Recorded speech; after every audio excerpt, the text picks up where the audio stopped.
Hi, it's Friday night. I'm on a little late. Apologize for that. Been a hectic day for me. So, again, please excuse my tardiness. This is Time Out Overtime on the Time Out Overtime YouTube channel. I'm Rick Arsenal. First things first, always, if you would please do me a favor, big favor, get down in the corner and smash that like and subscribe button. Thank you very much. As I said, I've been doing a lot of chasing around today. It's been a hectic day. Hot, dry, wind blowing. Could get some severe weather coming in tonight. But if this doesn't give you spring fever, I don't know what will. Try to get you caught up here in the next 15, 20 minutes or so on everything going on. So let's do this for our great sponsors. You know, March is truck month at Frank Beck Chevrolet. Right now, you get 2.9% financing for 72 months on select Silverado 1500s. You get $3,000 bonus cash on all remaining 2024 Suburbans and Tahoes, and $1,000 bonus cash on 2025 Blazers, Colorados, and Trailblazers. You get in there, talk to one of their crack salesmen, let them help you experience the Frank Beck difference. Take advantage of Truck Month at Frank Beck Chevrolet. Now, don't forget the annual Maggie Fry Scholarship Breakfast on Saturday, April the 12th from 8 to 11 a.m. in the Beck showroom. Enjoy a great pancake and sausage breakfast. All for donation. Proceeds will benefit a great cause, the Maggie Fry Scholarship Fund, helping area nurses. That's a really great cause. I think Bob told me this is the 4th annual year now that they've been doing this. It's a really a great cause, and it's how nice of Beck Chevrolet to be doing something like this, helping out the community. Just another great thing that they do out there. So, yeah, you get in there. Eddie and I will be broadcasting from there, doing the timeout show Saturday morning from 9 to 10 in there in the Frank Beck showroom. So you come on out there and you have breakfast. You stop by and say hi to us, introduce yourselves, and a great time. You'll have a great time. And again, it's for a great cause. I believe it's the 4th annual Maggie Fry Scholarship Breakfast from 8 to 11 Saturday morning, April the 12th in the Frank Beck Chevrolet showroom. Get out there and enjoy a great pancake and sausage breakfast, and say hello to us. You'll meet us. Have a good time out there. Hope to see you all out there. So no excuses. Put that in your phone, mark it on your calendar. Whatever you have to do, we want to see you out there. Get out there again and let them help you experience the Frank Beck difference. Chevrolet, together, let's drive. Chevy Drive, Southern Michigan, at Frank Beck Chevrolet on M99 between Hillsdale and Jonesville, is the #1 Chevrolet dealer in the tri-state area.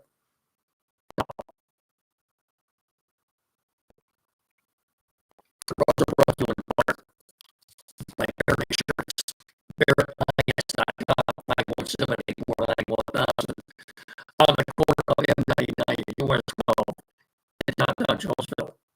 Barrett.com, 517-849-1000. Barrett Insurance, protecting your dreams. That's Barrett.com, 517-849-1000. Barrett Insurance. US 12 and M99 in Jonesville.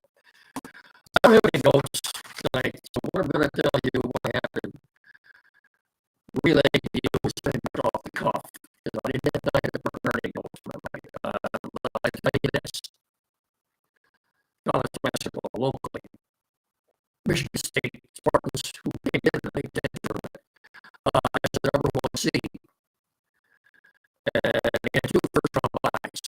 They were playing in the quarterfinals today. Defeated 74-64. They had a relatively easy fight with us, I would say. They will play, I don't know what time tomorrow, but they're playing Wisconsin tomorrow. They also won today. They beat UCLA by 16. I'm sorry I don't have time for that game tomorrow, but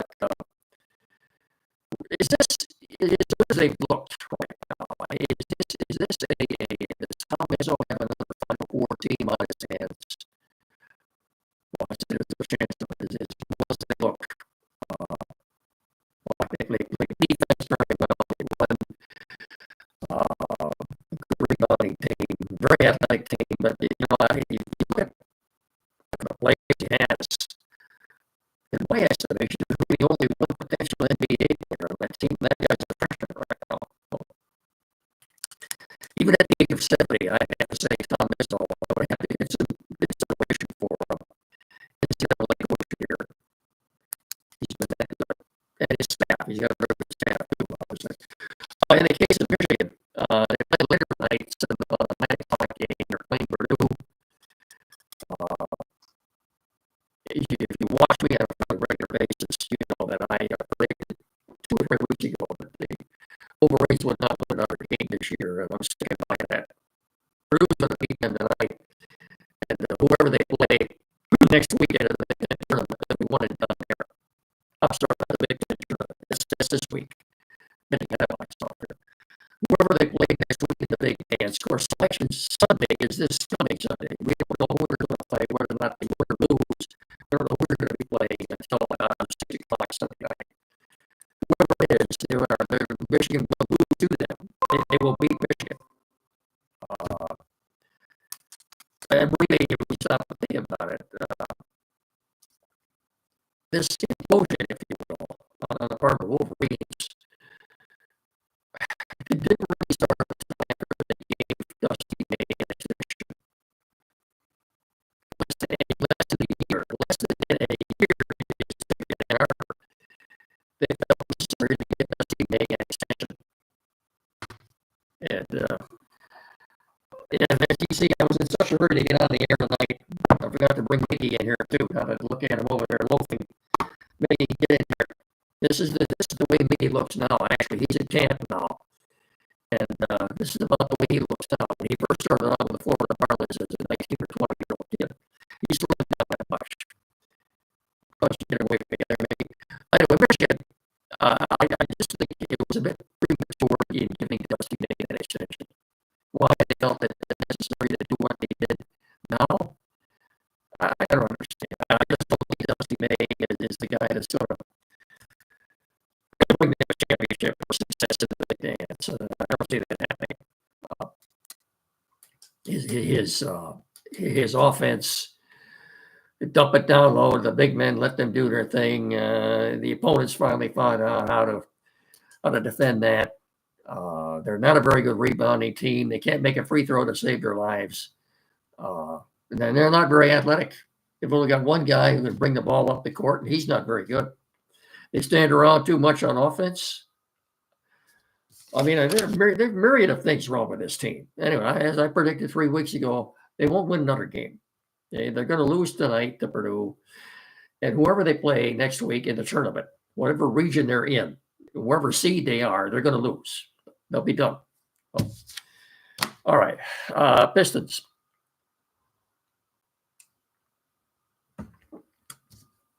Very disappointing loss last night to a bad Wizard team. And that was the Wizards' 14th win of the season last night, 129 to 125. Were they looking ahead to OKC tomorrow night? Possibly. Admittedly, after the game, they said maybe they didn't take the Wizards seriously enough. They held them 103 points Tuesday night. Last night, they scored, 129. Oh, the Wizards made what? How many threes last night? 20? They made 20 threes last night. I mean, they couldn't miss. All right, I'll give them a mulligan on that one last night. Maybe they're looking ahead to OKC tomorrow night. Let's see what happens. They're what are they right now? They're 37 and 30. They're 37 and 30 right now. Solidly entrenched in sixth place. Solidly entrenched in sixth place in the NBA East.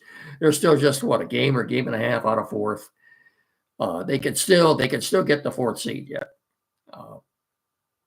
No, big game tomorrow night at Little Caesars. Pistons and the Oklahoma City Thunder.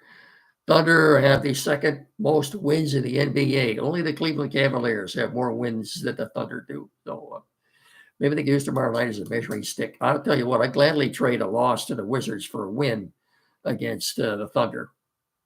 So we'll see what transpires tomorrow night at Little Caesars. Red Wings, what are they now? They're 31-28 and 68 points. They're 2 points out of that final wild card. I don't think you're going to make it. If you look at their schedule the rest of the way, it's brutal. And I just don't see them getting in right now. They've got the Rangers. They get a little help last night with the Blue Jackets losing. They're in Carolina tonight. See what happens down there. Hurricane are very good team. I don't expect them to win. I'll be shocked if they do. Good luck to them anyway. So the Wings are playing tonight in Carolina, and the Pistons are home tomorrow night to the Oklahoma City Thunder. Baseball. Last time I looked, it was the fifth inning, and the Tigers were leading the Pirates in Bradenton tonight, 4-0. Kader Montero has, what I could see, pitched 4 very strong innings, maybe given up a couple of hits, 4 strikeouts. So right now, you've got 4 pitchers vying for 2 spots in the rotation. Kenta Maeda, who got rocked a couple of days ago, and Kader Montero, Casey Mize, and Jackson Jobe.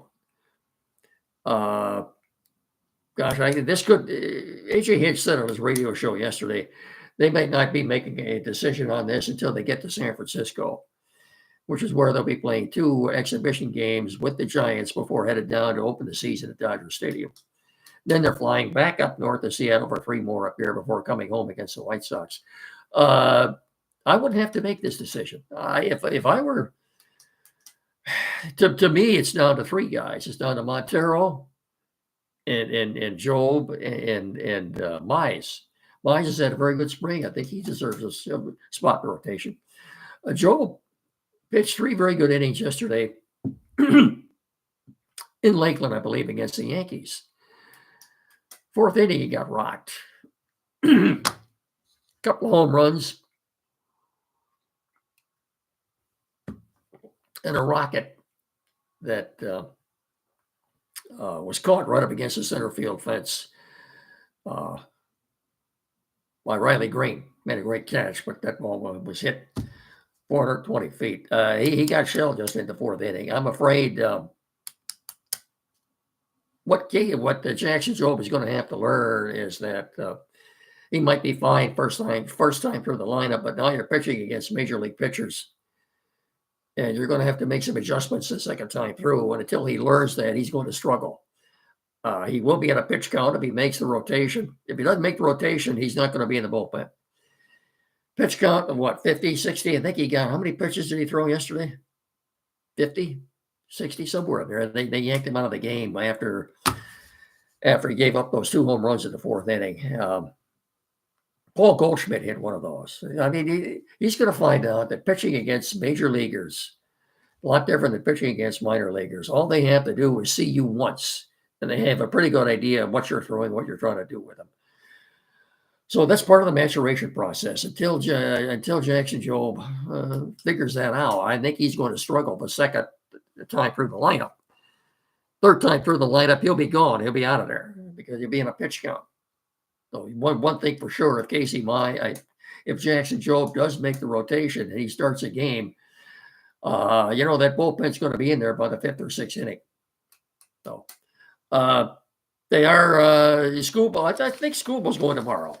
Skubal tomorrow, and then Flaherty on Sunday. I think that's the way they've got it set up. It's on the radio tomorrow locally here on WCSR 92.1 FM, I believe, at 1 o'clock. We'll have more on that tomorrow morning with Andy. Okay, let's do this before we talk a little bit about the Lions. Tim Lilly, Quality BC, downtown Hillsdale. That's Lendley, 37 Waldron Street, 517-610-5372 for all your technical needs. Get in there and see him, whatever it is, computers, never used. Maybe the one you have now needs a little tweaking. Flat screen TV mounting and setup. Maybe you're getting a new internet provider. You need that installed. The computers never used, anything at all. Get in there and see Tim and his assistants, his crack crew. 37 Waldron Street, downtown Hillsdale. That's directly across the street from Fat Jack's Automotive. couple hundred feet west of Howell Street. Get in there, and this is the man you want to see. There is no better technician in our area. Tim Lindley, Quality PC in downtown Hillsdale, 37 Waldron Street, 517-610-5372. Or better yet, get in there and see him. And when you do, tell him me and Mickey sent you. Thank you very much. The three new Lions all had press conferences yesterday at Alec Park immediately after signing their contracts.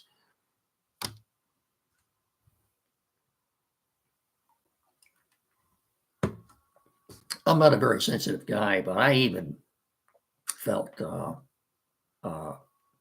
heartened after listening to all three of them speak. You talk about character guys. Ladies and gentlemen, these are three very character guys. Grant Stewart, the linebacker / special teams player, who will pretty much be taking the place of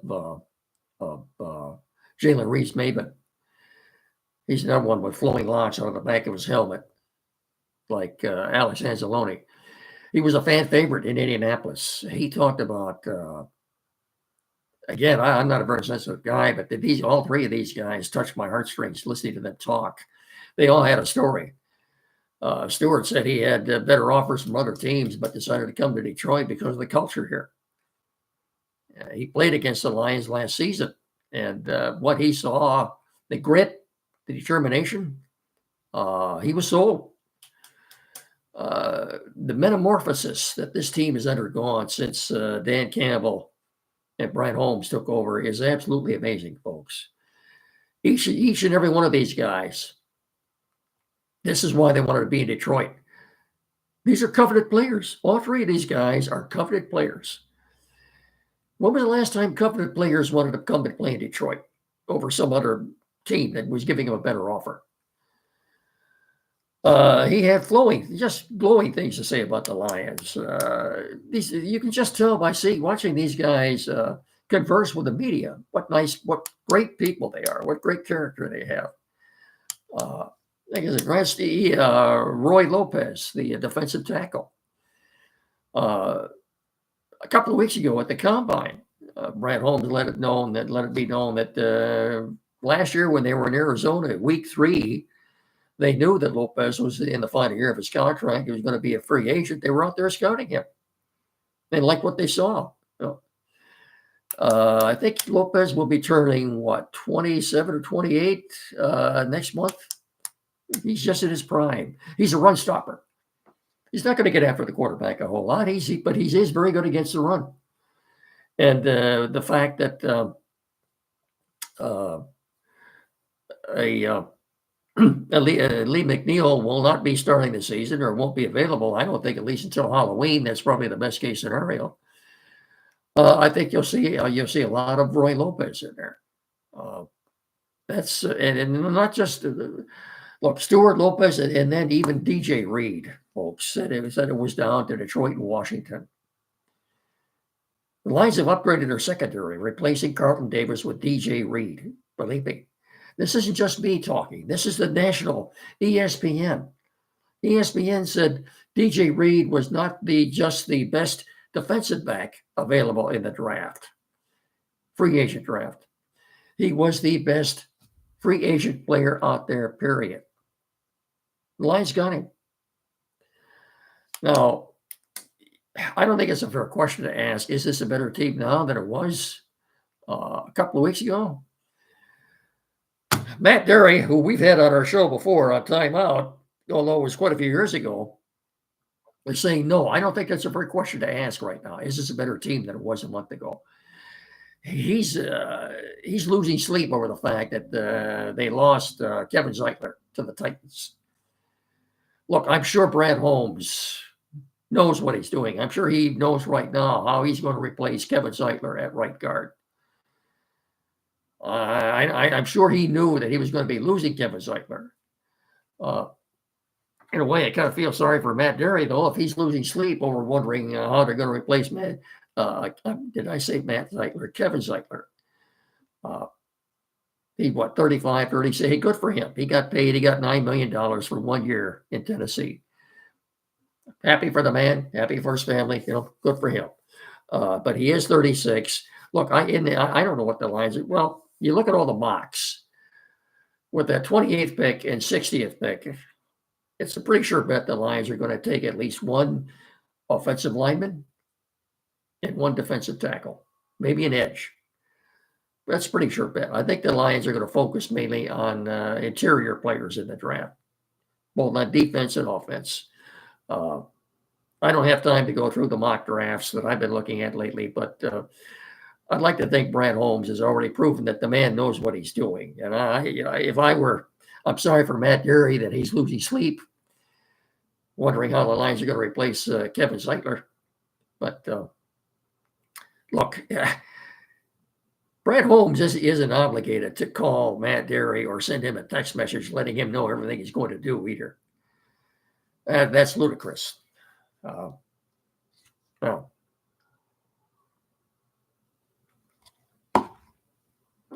he acted, pardon me, Brad Holmes acted quickly on Monday. Immediately after, within just a few minutes after we knew Carlton Davis was going to New England, the news came out that the Lions had signed or were about to sign the best player available in free agency. Again, not the best cornerback. ESPN says he was the best player, period. Got faith in Brad Holmes. It's a better secondary now than it was last week. Let's put it that way, or when the season ended. All right, I've said enough. It's Friday night. Don't forget tomorrow morning with Andy and Jed on timeout from 9 to 10 here locally on WCSR 92.1 FM. We could be having a little bumpy winter tonight, tomorrow. So a word to the wise on that. Hopefully not too bad. But until Monday, I'll bid you all a very pleasant weekend. And as always, thank you so much for watching and listening. Remember, please treat each other with respect. So until Monday, have a great weekend, and so long, everybody.